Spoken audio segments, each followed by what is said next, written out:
سامعین ناظرین، infection control society آپ کی صحت کے لیے اور آپ کی آگاہی کے لیے اور آپ کو بہتر معلومات پہنچانے کے لیے مضامین آپ کی سماعت کے لیے پیش کرتی ہے۔ آپ کا میزبان ڈاکٹر حسن نواب آپ کی خدمت میں حاضر ہے۔ حجاج کرام میں فالج کی شرح بلند تر کیوں ہیں، ان کے مسائل کیا ہیں، اس کے بارے میں ہم آپ کو معلومات دے رہے ہیں۔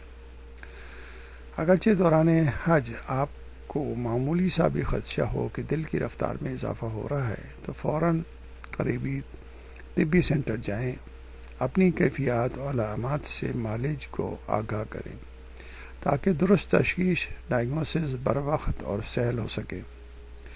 اکثر ہائی رسک مریضوں میں دل کا عام الٹرا ساؤنڈ ایکوکارڈیوگرام کروانے سے تشخیص ہو جاتی ہے۔ البتہ دل سے نکلنے والی شریان یا اس سے نکلنے والی دیگر شریانوں کے معائنے کے لیے مزید ٹیسٹوں کی ضرورت پڑتی ہے جو صرف ماہر ڈاکٹر ہی تجویز کر سکتا ہے۔ اگر حج سے پہلے یا دوران حج دل کی بے ترتیب رفتار کے مرض کی تشخیص ہو جائے تو پھر ڈاکٹر کے مشورے سے مزید ٹیسٹ کروائے جائیں اور مناسب اور مؤثر ادویہ باقاعدگی سے استعمال کی جائیں تاکہ فالج اور اس کی پیچیدگیوں سے محفوظ رہا جا سکے۔ اگرچہ دوران حج ہر قسم کے علاج اور ڈاکٹرز کی خدمات کی بدولت دل کے دورے کے بعد صرف 10% مریضوں میں دل کا گوشت کمزور ہونے کی وجہ سے فالج ہوتا ہے، لیکن حج کے سفر سے قبل ماہر ڈاکٹر کے مشورے سے خون پتلا کرنے والی دوا کا استعمال شروع کر دیں، جبکہ اس کے اثرات بھی معلوم ہونے چاہیے تاکہ سفر سے پہلے INR کا نتیجہ 2 اور 3 یونٹ کے بیچ میں رہے۔ واضح ہے کہ اگر نتیجہ 5 یونٹ سے زائد ہو تو پھر خون بہنے اور برین ہیمریج کے امکانات بڑھ جاتے ہیں۔ لہذا سفر سے پہلے اور دوران سفر INR کا ٹیسٹ کروا لینا چاہیے۔ دوا کے وزن میں رد و بدل بھی معالج کے مشورے سے کیا جائے تاکہ دونوں قسم کے فالج کے خطرات سے محفوظ رہا جا سکے۔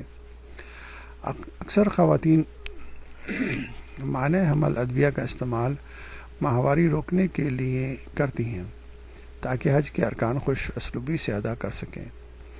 یہ ادویہ مختلف وجوہ کی بنا پر دماغی شریانوں میں بننے والے خون کے لوتھڑے فالج کا سبب بن سکتی ہیں۔ لہذا وہ خواتین جن میں شریانوں، دل اور پھیپھڑوں کی شریانوں میں لوتھڑے بننے کے امکانات پہلے سے موجود ہیں، جیسا کہ کینسر کے مریضوں میں امکانات زیادہ ہوتے ہیں، تو ایسی خواتین حج کے سفر سے پہلے ان ادویہ کا استعمال ماہر ڈاکٹر کے مشورے سے کریں تاکہ اس ضمن میں اثرات یعنی فالج سے محفوظ رہا جا سکے۔ حج پر جانے سے قبل تمباکو، چینی، نمک اور چکنائی والی غذاؤں سے پرہیز کے ساتھ بلند فشار خون، ہائپرٹینشن، خون میں چکنائی اور ذیابیطس جیسے امراض کے علاج پر بھی خصوصی توجہ دیں۔ اس کے علاوہ اپنے معالج کے مشورے سے مناسب ٹیسٹ کروا کے ہر طرح کی تسلی کر لیں۔